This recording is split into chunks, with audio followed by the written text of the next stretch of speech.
하박국은 남유다 말기에 여호야김 왕 시대의 선지자였습니다. 우리에게 그닥 알려진 인물은 아니죠. 여러분의 이해를 돕기 위해서 예레미야 선지자는 잘 아시죠? 예레미야 선지자와 동시대의 인물이었다는 것을 말씀드립니다. 그런데 이 하박국 첫 장을 펼치면 우리가 조금 당황하지 않을 수가 없습니다. 왜냐하면 보통 선지자 역할은 하나님께서 선지자에게 주신 말씀을 백성들에게 대언하는 자, 전하는 자죠. 그런데 지금 이 하박국에서는 선지자가 하나님을 향하여서 마치 항의하듯 다짜고짜 질문을 마구 쏟아내고 있는 것으로 시작합니다. 선지자가 자신의 역할을 뒤로 하고 이렇게 하나님께 마구 질문을 쏟아낸다라면 거기에는 무슨 이유가 있겠죠? 여러분들 우리가 화를 낼 때도 사실은 그 본심이 아닐 경우가 참 많잖아요. 그런 것처럼 이 하박국도 하나님께 정말 화를 내다시피 하면서 질문하는 데는 이유가 있을 것입니다. 저는 아들 셋을 키웠거든요. 그런데 이 아들 셋을 키울 때 우리 아이들이 어렸을 때 막 장난치고 아들 셋이니까 오죽했겠어요? 그러면 저희 어머니가 우리 아이들이 이렇게 말썽 부리고 그럴 때마다 너무 불같이 화를 내시는 거예요. 그래서 제가 또 그것 때문에 또 보는 속이 상해서 아니 도대체 애들이 그럴 수도 있지 왜 이렇게 야단을 치시냐 이러시면 저희 어머니가 하시는 말씀이 네가 너무 고생하니까 그게 속이 상해서 그렇지 이렇게 말씀을 하시는 거였죠. 저희 어머니의 본심은 사실은 아이들을 향한 화가 아니라 저를 안타깝게 여기는 그런 마음, 사랑의 마음 때문이었다라는 거죠. 여러분 이처럼 사람의 감정에는 표면 감정과 이면 감정이 있습니다. 겉으로는 화를 내고 있는데 이면에는 두려운 마음을 감추기 위함일 수도 있고요. 또 겉으로는 아무렇지도 않은 척하지만 속으로는 분노하고 있을 수도 있다라는 거죠. 자, 그렇다면 이 하박국이 분노하는 이유가 무엇인지를 좀 살펴봐야 되겠죠? 다시 한번 2절에서 4절 같이 읽어보도록 하겠습니다. 2절이요 시작. 오 여호와여 주가 언제까지 부르짖어야만 합니까? 주께서 듣지 않으시고 협력입니다 라고 주께 외쳐도 주께서는 구해주지 않으십니다. 왜 저로 하여금 불의를 보게 하십니까? 왜 제약을 쳐다보게 하십니까? 퍽에와 폭력이 제 앞에 있습니다. 갈등이 있고 싸움이 있습니다. 그러므로 율법을 지키지 않고 정의가 아주 실행되지 못합니다. 악인이 의인을 애워싸 정의가 왜곡됩니다. 이것이 바로 하박국이 하나님께 드린 첫 번째 질문이었어요. 여기서는 지금 남유다, 당시 그 남유다가 어떠했는지 그 시대가 상이 열거되고 있죠. 그런데 그 당시 남유다를 대변하고 있는 특징적인 단어 하나는 2절의 폭력입니다. 성경책 가지신 분들은 이 폭력의 밑줄을 그어보세요. 폭력이 아주 난무했던 시대다라고 볼 수 있습니다. 여러분 폭력이 있을 때는 그 안에 불의, 죄악, 파괴, 갈등, 싸움이 내포되어 있다라는 거죠. 이 폭력으로 인해서 불의와 죄악이 만연하고 파괴가 자행되고 갈등과 싸움이 끊이지 않았다라는 것입니다. 더 나아가서 하나님의 백성이라고 자체하는 이스라엘 백성들이 하나님 말씀 지키는 데는 관심이 없고 정의라고는 간 것 없고 진실은 모두 왜곡되어 있었다. 이것이 당시의 시대상입니다. 한마디로 거짓이 판치는 세상이었다라는 거죠. 열왕기하 24장을 보면 그 당시 시대가 어떠했는지 더 구체적으로 나오고 있는데 당시 유다 왕 여호야김은 애굽의 꼭두각시 왕이었습니다. 원래 왕은 그 여호야김의 형 여호아스가 왕이었어요. 그런데 애굽의 왕이 그를 쫓아내고 동생 여호야김을 대신 왕으로 세운 거죠. 그리고 맘대로 휘두른 거예요. 그러니까 이 약한 여호야김 왕은 애굽 왕의 꼭두각시가 되어서 백성들을 착취했던 거죠. 그래서 열왕기하 23장 37절을 보면 이런 구절이 있어요. 여호와김은 자기 조상들이 그랬던 것처럼 여호와 보시기에 악을 저질렀다. 이렇게 고발하고 있죠. 자, 이제 하박국이 분노할 수밖에 없는 이유는 그 남유다를 바라보면서 의문이 생겼기 때문이에요. 왜 하나님께서 이러한 세상을 바라보면서 가만히 계시는지, 왜 못 본 채 하시는지, 하나님은 도대체 세상 돌아가는 일에 관심은 있으신 건가? 라는 그런 의문이 생겼다라는 거죠. 더군다나 이 여호와김의 아버지는 누구였냐면 요시야 왕이었어요. 여러분, 요시야 왕이 어떤 왕인지 아시죠? 요시야 왕은 다윗 이래 둘도 없는 성군이었어요. 당시 정말 그 악한 왕들로 인해서 성전에 바알과 아세라 상이 세워졌었고, 그 성전에 남창과 여창, 창기들이죠. 제사 드린다고 하면서 그런 창기들이 또 있었고, 그러면서 하나님 앞에 예배하지 않고 우상을 향해서 예배했던 그런 모든 것들을 이 요시야 왕이 작파한 거죠. 그리고 가나안에 들어와서 여호수아 이외에 한 번도 지키지 않았던 유월절을 지키기 시작한 거예요. 대대적인 종교 개혁을 했던 왕이었다라는 거죠. 성경에서는 이 요시야 왕처럼 온 마음과 온 힘과 온 마음을 온 정성을 다해서 하나님을 섬기는 왕은 다윗 이래 아무도 없었다, 이렇게 말할 정도로 대단한 성군이었어요. 그런데 이 왕이 어이없게도 애굽과의 전쟁에 나가서 그만 죽임을 당하고 만 것이에요. 그러고 났더니 그 뒤를 이은 그들의 아들 여호아스와 여호와김 왕은 이 아버지와는 달리 악을 행하였던 거죠. 그러니 어떻게 됐겠습니까? 나라꼴이 엉망진창 되었죠. 하박국은 도무지 이해할 수가 없었어요. 그런 왕이 너무 젊은 시절에 전쟁에 나가서 요절하고 나라꼴이 말이 아니니까. 더군다나 하박국은 선지자였죠. 하나님께서 남유다를 향해서 주신 약속이 있었어요. 그것은 다윗의 언약이죠. 하나님이 다윗이 하나님을 향한 마음이 너무 귀하니까 내가 너의 가문을 통하여서 영원한 나의 나라를 이룰 것이다 라는 약속을 주셨죠. 그런데 그 약속이 보이지 않는 거예요. 소망이 보이지 않는 거예요. 그러니까 이 하박국 선지자의 마음 가운데 의심이 생길 수밖에 없었다라는 거죠.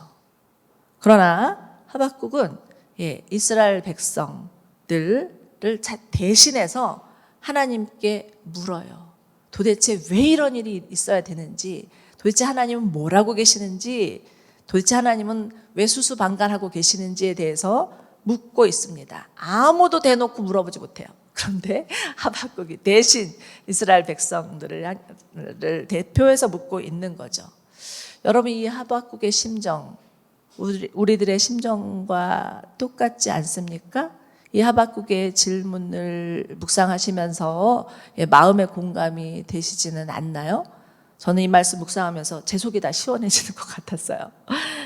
지금 우리가 살고 있는 시대도 한번 봅시다. 이 하박국의 시대의 특징이 폭력이라고 했는데, 지금 우리가 살고 있는 이 시대도 폭력이에요. 아동폭력, 성폭력, 또 뭐 학원폭력, 요즘은 데이트폭력이라는 말도 있더라고요. 폭력의 종류가 얼마나 다양한지, 이것으로 인한 불의와 죄악과 파괴와 갈등과 싸움이 끊이지 않고 있는 것이 바로 이 시대입니다. 너무나 안타깝게도 믿는 사람들마저도 그 믿음이 보이지 않는, 믿음이 실종된 것과 같은 그런 시대가 지금의 시대라는 거죠. 그래도 예전에는 지금보다 훨씬 못 살았어도 믿는 사람이든 믿지 않는 사람들이든 간에 좀 정이 있었던 것 같아요. 사람들도 좀 유순했던 것 같아요. 교인들도 하나님의 말씀이라면 무조건 순종해야겠다는 그런 투철한 그런 믿음 정신도 있었던 것 같아요. 또 교인이라면 세상에서도 존경받았던 때도 있었습니다. 그런데 지금은 어때요? 정말 나 때는 안 그랬는데, 이런 얘기하면 좀 늙었다고 하지만 정말 나 때는 안 그랬는데 지금은 세상이 예전하고 달라졌어요. 뉴스에서 들리는 그런 폭력적인 소식을 들을 때마다 얼마나 마음이 아픈지 몰라요. 제가 아는 한 자매님은 아동학대를 다루는 일을 하는 공무원이신데, 이분이 하시는 얘기가, 자기가 그 아동학대 때문에 가정 방문을 곳곳마다 하면 그렇게 기독교인들이 많다는 거예요. 기독교인 가정에서 아이들을 너무 학대하고 폭력적으로 대하는 일들이 너무나 많다라는 거예요. 안타깝게도 우리가 얼마 전에 뉴스를 회자했던 정린이 사건도 마찬가지이잖아요. 저는 20대 때 남편이 미국에 유학하는 바람에 미국에 가서 몇 년간 살았던 적이 있습니다. 저는 그때 참 젊은 나이인데 20대 때인데 미국 땅을 밟고 미국에 살면서 그 미국이란 나라를 보면서 굉장히 강한 이미지를 받았어요. 이 나라는 정말 관대하구나. 이 나라는 정말 긍휼이 있구나. 이런 마음이 들었어요. 정말 미국이란 나라가 한때는 정말 가난한 나라에 대한 그 사회적 책임, 노블리스 오블리지가 있었던 나라였던 것 같아요. 그런데 지금은 어떻습니까?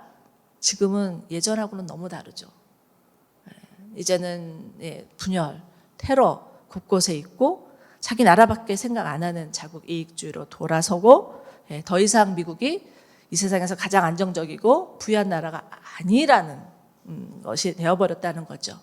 여러분, 우리 일상 가운데서도 얼마나 이런 불합리한 일들이 수시로 많이 일어나고 있는지 모릅니다. 예기치 않은 질병, 뜻하지 않는 사고, 인간관계의 어려움, 이런 일상의 고난들이 많이 있죠. 제 동생 얘기를 좀 하자면, 제 동생은 아주 그 성실한 외과 의사예요. 그런데 어렸을 때부터 참 공부도 잘하고 착하고 그리고 또 잘생기고, 저희가 3녀 1남이거든요. 그래서 막내 아들이에요. 그러니까 어머니가 딸 셋을 낳다가 아들을 낳고 얼마나 귀하겠어요. 그런 아들이었는데 나이 50이 딱 되고 나서 파킨슨에 걸렸어요. 그리고 지금까지도 투병 생활을 하고 있죠. 뇌를 찍어보니까 뇌의 3분의 1이 새카맣게 죽었다라는 거예요. 더 이상 일을 할 수 없게 되었고 일상의 삶도 힘들어지게 됐죠. 어느 날 한 번은 저를 붙들고 이렇게 하소연하더라고요. 누나, 난 너무 억울해요. 난 정말 성실하게 살았는데. 그렇게 울면서 얘기하는 동생 때문에 너무 마음이 아팠고, 정말 저희 식구들이 온 가족이 힘을 합쳐서 기도했어요. 그런데 아무리 기도해도 그 병은 나아지지 않았어요. 처음에는 하나님이 고쳐주시겠지, 이런 희망을 가졌어요. 분명히 거기에 하나님의 뜻이 있어. 뭔가 하나님이 우리 동생 가정을 통해서 일하시려나 봐 하는 기대를 가지고 열심히 기도했는데 5년이 지나고 6년째가 되는데 제 동생은 점점 나빠질 뿐이에요. 이제는 기도마저도 시들해졌어요. 정말 하나님이 어떻게 하시려는지 알 수 없는 마음 들었어요. 여러분, 이처럼 우리 인생에 위기가 오면 우리 믿음이 흔들릴 수 있죠. 하나님의 존재마저도 의심하게 되죠. 세상이 이렇게 어지러운데 하나님은 정말 신경 쓰시는 것 같지 않다. 전능하신 하나님이라면서 왜 반감만 하고 계시는 거야? 아무리 간절히 기도해도 아무런 응답이 없고, 때때로 우리 신앙의 회의도 오고 우리 믿음도 만신창이가 되는 것 같은 때가 있어요. 그런데 여러분, 우리가 하박국을 통해서 배우는 것은, 하박국의 첫 번째 질문을 통해서 배우는 것은, 이렇게 이런 믿음의 위기가 올 때, 우리 또 인생의 위기가 올 때 더 하나님께 나아가야 된다는 거예요. 하나님께 그리고 물어야 된다는 거예요. 예, 정말 우리 질문의 대상이 하나님이시고 우리 의심의 뿌리가 믿음이라는 거예요. 믿었기 때문에 물을 수 있고 물었기 때문에 믿을 수 있다라는 거예요. 그것을 하나님께서 우리에게 말씀하셨다고 생각합니다. 그런데 여러분, 하박국뿐만이 아니었어요. 성경을 보면 하나님의 사람들이 자신의 마음속에 일어나는 의심과 의문을 가지고 얼마나 하나님 앞에 토로하며 기도하고 나아갔는지 몰라요. 우리 한번 시편 1절에서 2절 같이 읽어볼까요? 네, 시작. 오 여호와여, 어찌하여 멀리서 계시며 어찌하여 내게 어려울 때 숨어 계십니까? 악인들이 교만해 가난한 사람들을 학대하니 악인들이 자기 꾀에 넘어가게 하소서. 네, 시편 저자는 가난한 자가 학대당하고 악인들이 판치는 세상을 바라보면서 하나님이 도대체 왜 방관만 하시고 숨어 계시는지 알 수가 없어서 기도하는 거예요. 묻는 거예요. 여러분, 우리 예수님의 제자 도마 아시죠? 도마는 자신의 동료들이 우리가 부활하신 주님을 보았어 라고 흥분하면서 얘기하니까 뭐라고 합니까? 나는 믿을 수 없어. 나는 예수님의 그 손에 못자국을 보지 않고는, 예수님의 옆구리를 만져보지 않고는 난 도저히 믿을 수 없어 라고 하죠. 자신의 의심을 솔직히 표명했던 거예요. 여러분, 무조건 믿어라, 아무 소리하고 믿기만 해, 이런 맹목적인 신앙에는 그 어떤 변화와 성숙도 없습니다. 그저 어린아이 신앙에 머무를 수 있다라는 거예요. 모든 게 정말 하나님의 뜻이야, 하나님이 협력해서 선을 이루실 거야, 맞는 말이죠? 네, 맞는 말인데 그렇게 말하면서 그 마음 가운데 혹시 의문이나 상함이 있다면 그것 때문에 하나님 앞에 나아갈 때 걸림돌이 된다는 것을 아셔야 돼요. 정말 심각한 것은 무엇인지 아세요? 정말 심각한 것은 우리 인생에 위기가 오고 믿음의 위기가 왔는데 하나님 앞에 묻지 않는 게 위기예요. 예레미야 2장을 보면 하나님께서 이스라엘 백성들을 향해서 이런 말씀을 하세요. 너희들은 여호와가 어디 계시냐고 묻지도 않는구나, 제사장도 묻지 않고 지도자들도 묻지 않는구나 라고 개탄하시는 구절이 나와요. 여러분, 하나님을 찾지도 않고 하나님께 묻지도 않는 거, 인생의 위기가 오고 믿음의 위기가 있는데 하나님께 구하지도 않고 묻지도 않는 것은요, 정말 심각한 문제고 타락의 전조라고도 얘기할 수 있어요. 참, 코로나가 터지면서 우려되는 것들이 있어요. 예배하러 올 수도 없고 모일 수도 없는 이 상황이 되니까 그러고 싶지 않은데 우리의 마음이 점점 냉랭해지는 거예요. 모이지 못하니까 우리끼리 사회적 거리두기를 해야 되는데 하나님하고 거리두기를 하고 있는 모습들이 있다라는 거죠. 사단이 이러한 상황을 이용해서 하나님께 나가지 못하게 만드는 것이 있다라는 것을 분별하셔야 돼요. 그런데 도마가 그런 자신의 의심을 겉으로 표명하면서 나는 정말 하나님을 보지 못했기 때문에, 부활하신 주님을 보지 못했기 때문에 믿지 못하겠소 라고 얘기했을 때 주님이 친히 찾아오셔서 자신의 몸을 보이시면서 자, 이제 내 손을 만져봐라, 내 옆구리에 손을 넣어봐라, 그리고 의심하지 말고 믿는 자가 되라 라고 말씀하시죠. 여러분, 도마의 의심은 정말 부활하신 주님의 몸을 만지는 영광을 경험하게 한 거예요. 그래서 결국은 도마가 무엇이라고 고백합니까? 주님 앞에 꼬꾸라지죠. 그러면서 주님은 나의 주님, 나의 하나님입니다, 이렇게 고백하죠. 그리고 전승에 의하면 도마는 인도까지 가서, 먼 인도까지 가서 복음을 전하다가 순교 당했다라는 거예요. 여러분, 정말 그 고난의 대명사 하면 누가 떠오르십니까? 욥이 떠오르죠. 욥은 자신이 생각지도 않았던 그 긴 고난, 예기치도 않았던 그 고난의 가운데에서 정말 하나님 앞에 물었어요. 하나님이 아무 대답도 없는 것 같아서 안타까운 마음으로 누가 내 말을 좀 들어줬으면, 정말 전능하신 하나님께서 내게 응답 좀 하셨으면 라고 그렇게 토설하고 토로하고 하나님 앞에 물었다라는 장면이 욥기에 나와요. 그랬을 때 마침내 욥은 하나님을 만나죠. 그러면서 무엇이라고 고백합니까? 우리 욥기 42장 5에서 6절 한번 읽어볼까요? 내가 지금까지 내 귀로만 듣던 하나님을 이제 내 눈으로 보게 됐습니다. 그래서 내가 스스로 한탄하여 티끌과 죄를 뒤집어쓰고 회개합니다. 아멘. 욥은 긴 고난, 그 긴 고뇌 속에서 하나님을 배움는 은혜를 누리게 되었던 거죠. 참 회개의 기쁨을 누리게 되었다라는 거예요. 여러분 혹시 여러분의 삶 가운데 믿음의 위기가 왔는데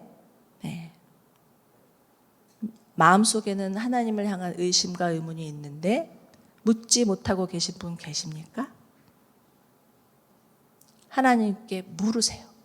하나님께 나아가세요. 하나님 반드시 하나님께 나아가 묻는 자를 외면하지 않으십니다. 분명히 하나님은 하나님께 질문하고 또 질문하는 자에게 응답해 주실 것을 믿으시기 바랍니다. 그런데 자, 5절 10절을 보면 하박국의 질문에 대한 하나님의 응답이 나와요. 좀 길지만 이것도 한번 다시 읽어보겠습니다. 시작. 다른 나라들을 보고 잘 살펴라. 놀라고 즐겁할 것이다. 내가 살아있는 동안에 내가 어떤 일을 행할 것인지에 대해 내게 말해주어도 너는 믿지 못할 것이다. 보아라, 이제 바벨론 사람들을 내가 일으킬 것이다. 그들은 사납고 과격한 사람들이다. 남의 생활태전을 빼앗으려고 온 땅을 돌아다닐 것이다. 그들은 무섭고 두려운 사람들이다. 그들에게 정의와 권위는 그들 마음대로다. 그들의 말들은 표범처럼 빠르고 저녁의 늑대들보다 사납다. 그들의 기묘병들은 무척이나 빨라서 멀리서부터 달려온다. 그들은 마치 독수리가 먹이를 잡아채듯이 빠르게 날아온다. 그들 무리는 동쪽 바람처럼 모두가 폭력을 휘두르려고 와서 포로들을 모래알처럼 모은다. 그들은 왕들을 비웃고 관리들을 조롱할 것이다. 그들은 모든 요새를 비우고 흙 언덕을 쌓아서 그곳을 침략한다. 여러분 이것이 하나님이 하박국의 질문에 응답한 내용이에요. 정말 믿을 수도 없고 있어서도 안 되는 소식이었다라는 것이에요. 그러면서 하나님이 뭐라고 말씀하시냐면 정말 너는 믿지 못할 거야 라고까지 말씀하시면서 이런 일이 벌어질 거야 라고 대답을 해 주십니다. 무슨 내용이에요? 정말 이 불의한 이스라엘을 심판하기 위해서 더 불의한 바벨론을 통해서 일하실 것이다 라는 말씀을 하고 계시니 이거 얼마나 시급할 노릇이겠어요? 정말 괜히 질문했다가 이거 완전히 덤탱이 쓰는 그런 기분이 아니었을까 싶은 마음까지도 들어요. 여러분들 혹시 하나님 앞에 간절히 기도했는데 하나님으로부터 여러분이 듣고 싶은 응답이 오지 않아서 실망한 적 있으십니까? 고개를 끄덕끄덕 하시는 분들이 많으신 것 같아요. 정말 하나님 생각하고 우리 생각이 너무 달라요. 그렇죠? 하나님이 우리가 원하시는 대답을 그때그때마다 들려주시면 얼마나 좋겠습니까? 그런데 그렇지 않아요. 대부분 10에 7, 8이라면 하나님 생각과 우리 생각이 다르고 다른 응답이 올 때가 정말 많은 것 같아요. 이 경우도 마찬가지였습니다. 하박국이 원했던 대답은 아니었어요. 하나님은 하박국에게 너희 그 불의한 이스라엘을 바벨론을 통해서 심판하실 거야 이렇게 말씀하시는 거예요. 여러분 당시 이 바벨론 제국은 정말 그 누구도 범접할 수 없는 막강한 파워를 가진 그런 군대를 갖고 있었어요.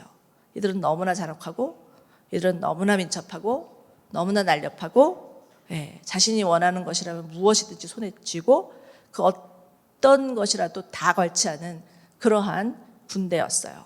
왕이든 종이든 남녀노소 할 것 없이 무차별하게 집어삼키는 자들이었어요. 저는 이 구절을 읽으면서 이것은 마치 우리가 겪고 있는 코로나 상황과 흡사하다라는 생각이 정말 들었어요. 코로나 바이러스 나만 조심한다고 해서 괜찮지 않아요. 나도 모르는 사이에 어느새 감염될 수도 있는 것이 지금 코로나 바이러스. 오죽하면 우리가 지금 마스크 다 쓰고 이러고 있겠습니까? 그 전파 속도 얼마나 빠른지 정말 전 세계가 몸살을 앓고 있어요. 사람들의 생활터전도 뺏고 있죠. 정말 사랑하는 사람들의 장례식도 보지 못하는 그런 상황 가운데 있어요.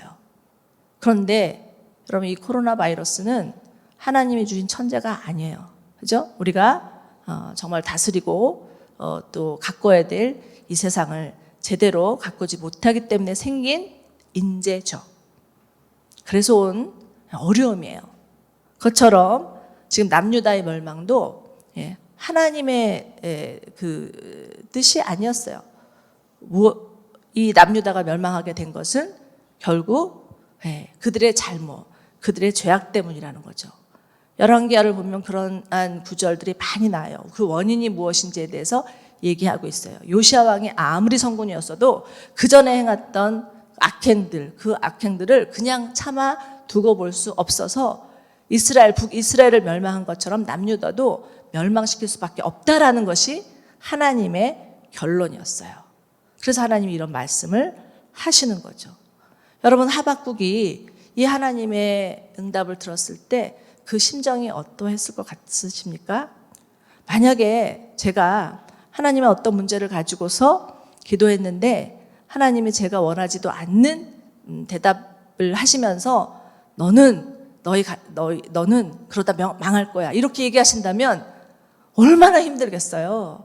더 이상 하나님 앞에 묻고 싶지 않고 완전히 그냥 어떻게 할 수가 없어가지고 정말 방구석에 처박히든지 아니면 막 방황하면서 돌아다니든지 그랬을 것 같아요. 그런데 여러분, 하박국은 거기서 그치지 않았어요. 이것이 바로 우리가 배워야 될 중요한 교훈이라는 거예요. 하나님 제 찾도 묻죠. 그 하박국이 하나님께 두 번째로 질문하는 장면이 나옵니다. 그런데 그것은 다음 주에 할 거예요. 원래 연속극은 궁금할 때 끝나는 거 아시죠? 그런데 중요한 포인트는 그 하박국의 이름에 그 뜻이 담겨져 있어요. 하박국의 이름의 뜻은요, 껴안다, 포옹하다, 씨름하다, 이런 뜻이 있어요. 하박국은 그 이름처럼 이 받아들일 수 없는 하나님의 응답, 이해할 수 없는 하나님의 말씀 앞에서도 포기하지 않았어요. 포기하지 않고 끝까지 하나님을 끌어안으면서 하나님 안에서 씨름했다라는 거예요. 이것이 바로 하박국이 우리 가운데 보여주는 하박국의 믿음이었어요. 여러분, 우리 삶 가운데도 정말 이해할 수 없는 수많은 일들이 일어납니다.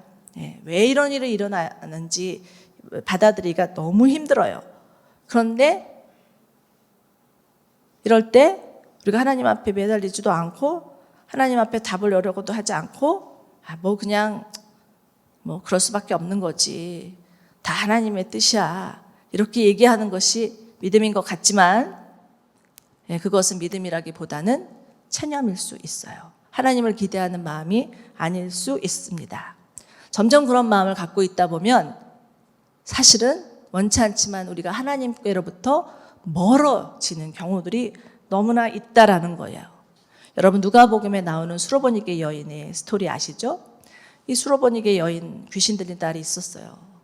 그런데 정말 예수님께 나가서 주님, 정말 내 딸을 고쳐주십시오 라고 그렇게 간절히 간구했을 때 돌아오는 것은 예수님이 그 수로보니게 여인을 외면하시고 거절하시고 나는 잃어버린 이스라엘을 위해서 왔다라고 말씀을 하시죠. 그런데 그 여인의 반응은 어땠습니까? 포기하지 않아요. 끝까지 예수님께 매달려서 주님, 그래도 좋습니다, 정말 부스러기 은혜라도 주십시오 라고 간구하죠. 그랬을 때 예수님께서 정말 내 믿음이 크다라고 말씀하시는 거예요. 하박국도 그랬어요. 하박국도 정말 원치 않은 대답이 있었을 때 그 원치 않은 대답 가운데서도 하나님 포기하지 않았어요. 하나님 떠나지 않았어요. 하나님께 매달렸어요. 하나님께 씨름했어요. 여러분, 씨름하면은 누가 제일 생각나십니까? 네? 야곱이 생각나죠. 야곱은 어떠했습니까? 정말 그 에서를 만나는, 형 에서를 만나는 절대절명의 순간이었어요.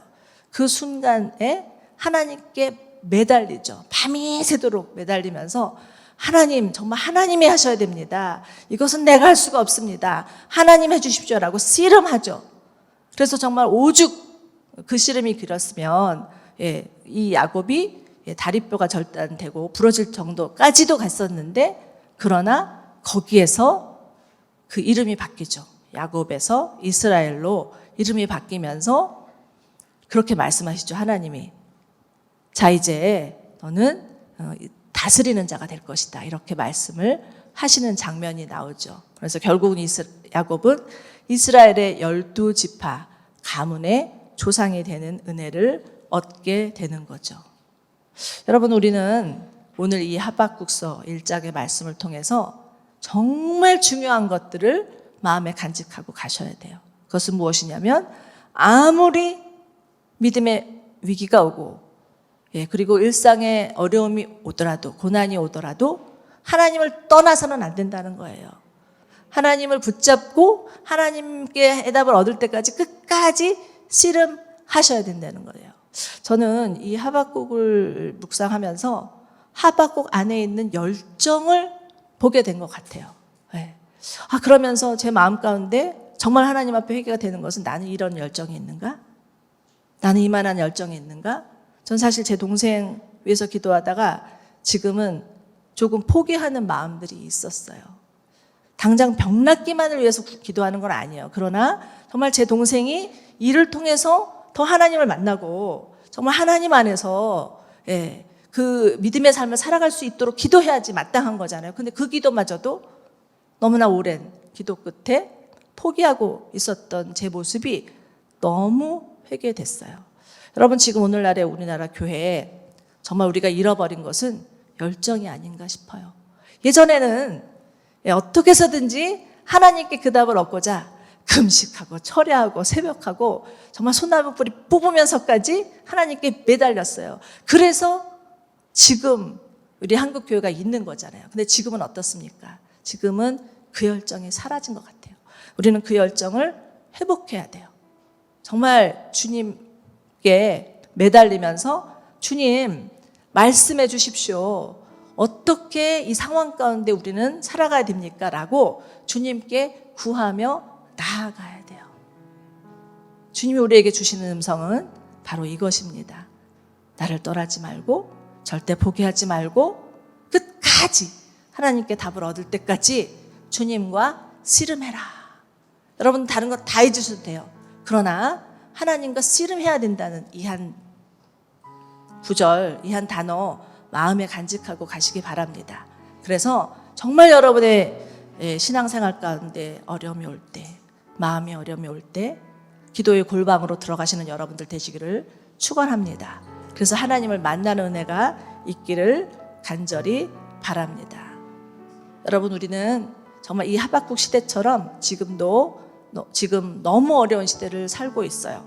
폭력이 난무하는 시대를 살고 있어요. 정말 어떻게 살아야 될지 믿는 자들에게는 이런 고민들이 다 있습니다. 이럴 때 하나님 우리에게 말씀하세요. 나를 떠나지 마라. 절대 포기하면 안 된다. 끝까지 주님 안에서 씨름해라. 이렇게 말씀하시는 거예요. 여러분, 우리는 정말 예수님의 씨름 때문에 지금 이 자리에 구원받고 예배하고 있는 자들임을 기억하셔야 돼요. 예수님도 정말 십자가 지시기 전에 얼마나 그 십자가 지신 일이 어려우셨으면 하나님 앞에 나가서 정말 그 땀이 빗방울이 되도록 간절히 기도하시죠. 하나님, 할 수만 있으면 이 잔을 건너가게 해주십시오라고 기도하지만 결국은 주님은 십자가의 길을 가시죠.